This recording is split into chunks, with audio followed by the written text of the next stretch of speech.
シンフラックスの CCBT アーティストフェロー活動、アルゴリズミックチュールアライアンス、デジタルのファッションをめぐる対話は3つの、プロジェクトを通してデジタルファッションの未来について考える企画です。1つ目のプロジェクトは展覧会です。これはシンフラックスが開発しているデジタルファッションのための、ツールがありまして、アルゴリズミックチュールというものがあるんですけども、これを活用してコラボレーションしたブランドの皆さんとの対話を映像だったり実際の作品を通して紹介しています。2つ目の企画がオープンダイアログです。東京を拠点に世界中で活躍しているデザイナーの皆さんがいるんですけれども、その人たちと対話をしまして、でそこでデジタルファッションの未来を示唆するキーワードが出てきまして、このキーワードについて市民の皆さんともっと深掘りをしようと。で実際ワークショップで対話だったりディスカッションをして、自分とデジタルファッションの関係性を皆さんで考えようというようなワークショップになります。3つ目が今回のアーティストフェロー活動のオープニングとしてドミューンでトークイベントを開催します。ここでは研究者の皆さんや批評家の皆さんをお招きしてデジタルファッションの未来についてディスカッションするような企画になっています。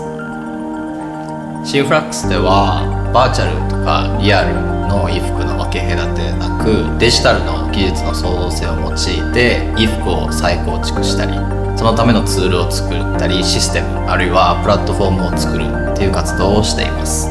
一つはアルゴリズミックチュールというシステムです。これはコンピューターアルゴリズムを用いて環境負荷の低い型紙を出力するシステムです。このシステムを用いてさまざまなブランドと協業して作品や衣服を作っています。もう一つは WARS というシステムです。これは VFX とか CG の制作で用いられる技術やソフトウェアを使って VR 空間で使用できるアバターを作成したりするためのシステムです。ファッションデザインというと衣服を作るっていう風に一般的に想像されると思うんですけども、衣服を作るための方法だったりとか道具を作ると、いろいろな専門家だったりとか、時には市民の皆さんと協業して、新しいファッションデザインの在り方そのものを作っていくと、そういう活動を我々はやっています。アライアンスというふうに名付けたのは、デジタルファッションという、一連の活動にいろんな人を巻き込んでいきたいという思いがあったからです。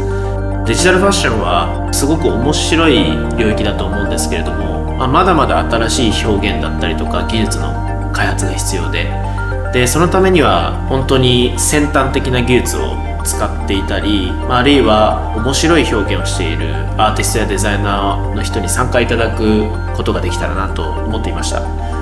面白かったのは、そのアルゴリズミックチュールっていう一つのシステムを用いるのにも、ブランドごとであったりとかデザイナーごとに考えていることが全然違って、違う方針でその創造性に生かしていくっていう点が面白かったです。今後アライアンスを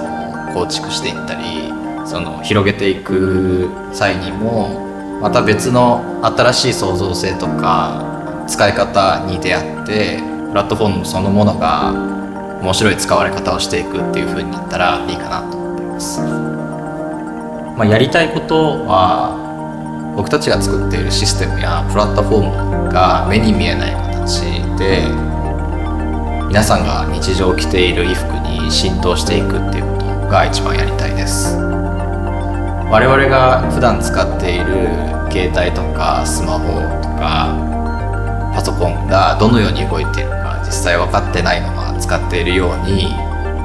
普段着ている衣服にコンピューテーショナルデザインとかアルゴリズミックデザインのツールが埋め込まれていて、着ている人が気づかない中でも最適化や公的化が行われているっていった状態にシステムを進化させたいと思っています。 CCBT のアーティストフェロー活動、リサーチプロジェクト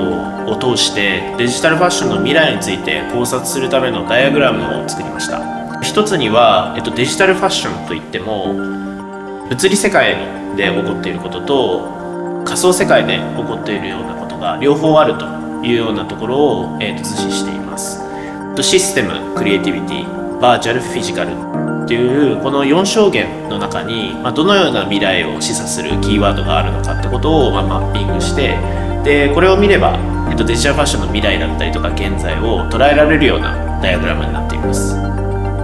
デジタルファッションっていう、概念の再定義っていうのが今必要なんじゃないかなと思っています。我々が実際着ているこの物理的な洋服にもいろいろなデジタル技術が詰め込まれている。で例えばより快適な洋服を作るためにであったりとか、より環境負荷を下げていったりとか、あるいはもっと面白い形をどんどん生成していこうとか、デジタル技術ってファッションデザインそれ自体を更新していく可能性がすごくあると思うんですね。なので、そういうふうに概念をしっかり、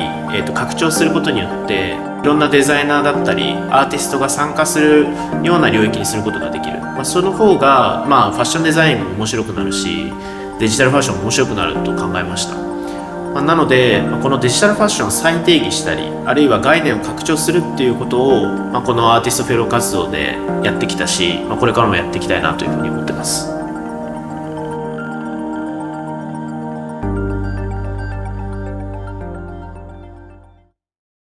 See, see, see, see, see.